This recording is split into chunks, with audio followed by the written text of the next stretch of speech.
استقبال شما از برنامه‌هایی که مهمانمون دکتر شکوری بود و پیغام‌هایی که گذاشتید باعث شد که ما از دکتر شکوری عزیز خواهش کنیم که گهگاه به برنامه ما بیان و باز هم از تجربیاتشون برای ما بگن.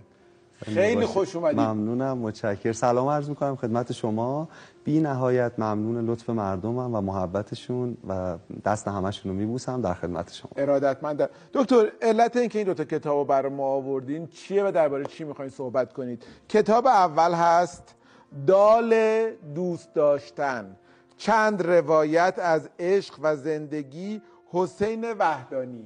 بله، کتاب بسیار خوبیه. من تو برنامه‌ای که با هم گفتگو کردیم 2 جلسه گذشته، بازخوردی که از مردم گرفتم اینی که نیاز داریم در مورد حال خوب بیشتر فکر کنیم، بیشتر بخونیم و بیشتر صحبت کنیم.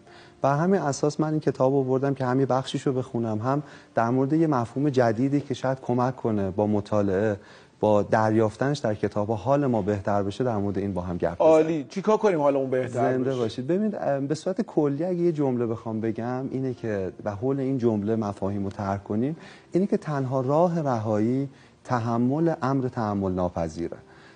این جمله مال یونگه، روانشناس خیلی بزرگی که کار بزرگی که تو دنیا انجام داده کشف یک سرزمین بی نهایت وسیع در درون ماست به نام ناخودآگاه.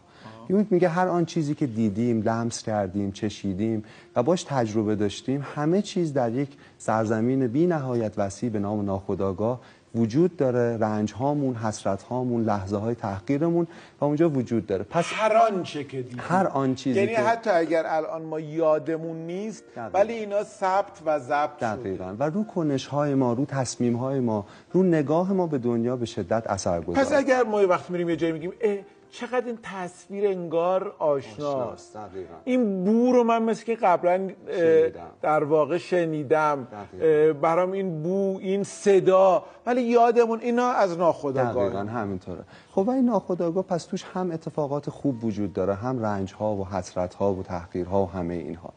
فرار کردن ما از این رنج ها، جوری که جذب شبکه‌های اجتماعی میشیم یا تو صنعت سرگرمی خودمون یا انکارشون میکنیم به هر شکلی، کمکی به حلشون نمیکنه. ما هم که از رنجامون فرار کنیم، رنجا ما رو پیدا میکنن و با ما مواجه میشن.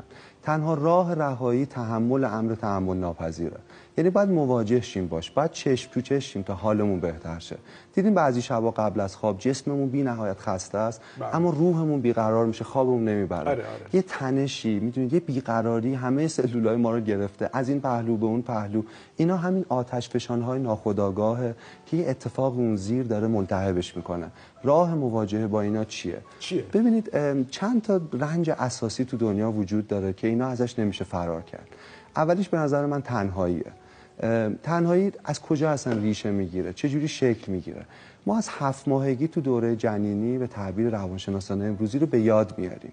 ما ارتباطی رو در درون مادرمون به یاد میاریم که در اوج امنیت بودیم، در اوج اتصال با او بودیم، قلبش رو حس میکردیم، از او بهترین جای دنیا بود.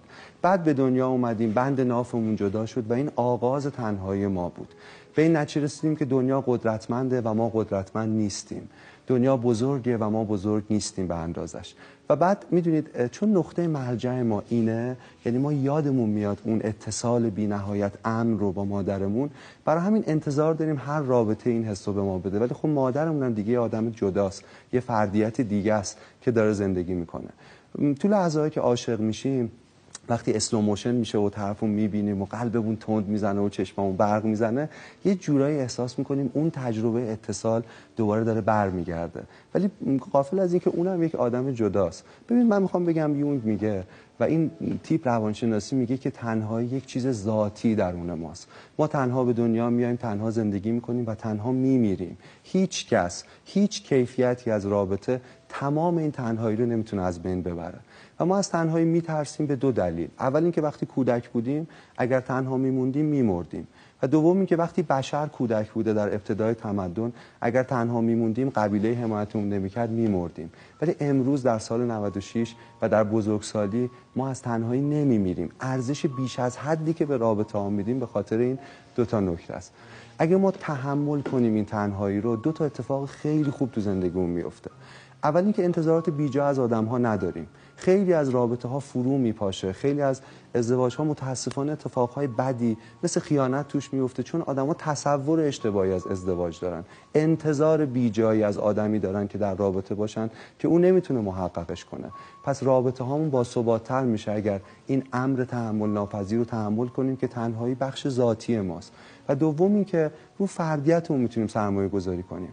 کدام مرد بزرگی رو میشناسیم از مولانا، سعدی، حافظ، همه این ویکتور هوگو که تا مغز استخوان احساس تنهایی نکرده باشه؟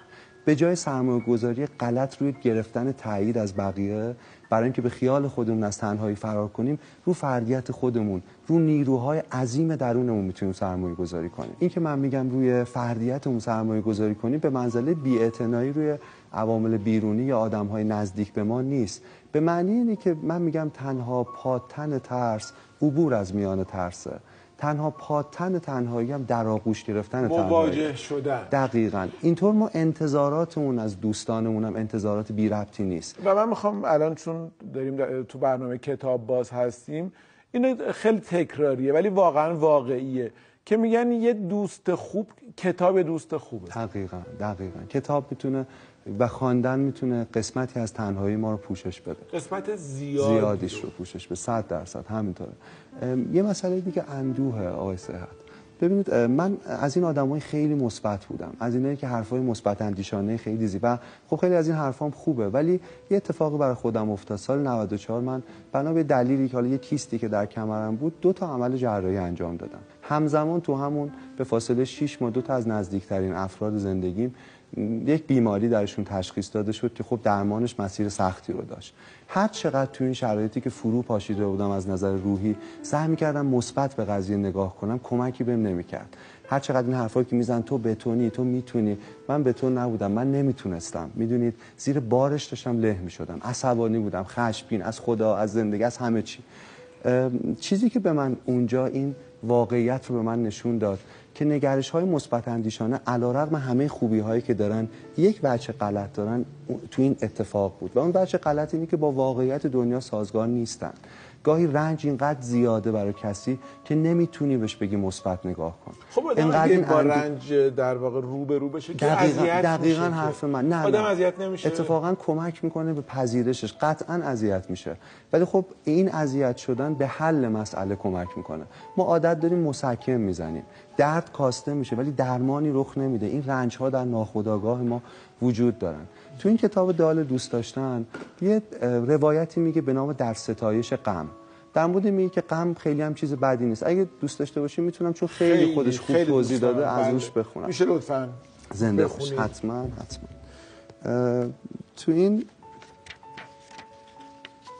شما خب میگه که کسی که یک بار و حتی فقط یک بار بی‌اعتبار بودن وضعیت موجود را تجربه کرده است، کسی که یک بار و حتی فقط یک بار با خیال راحت به دیواری تکیه داده و آن دیوار فرو ریخته و پشتش را خالی کرده است، میداند من از چه حرف میزنم. تجربه سود یک لایه نامرئی اما محسوس و واقعی به روی همه چیز دنیای آدم میکشد.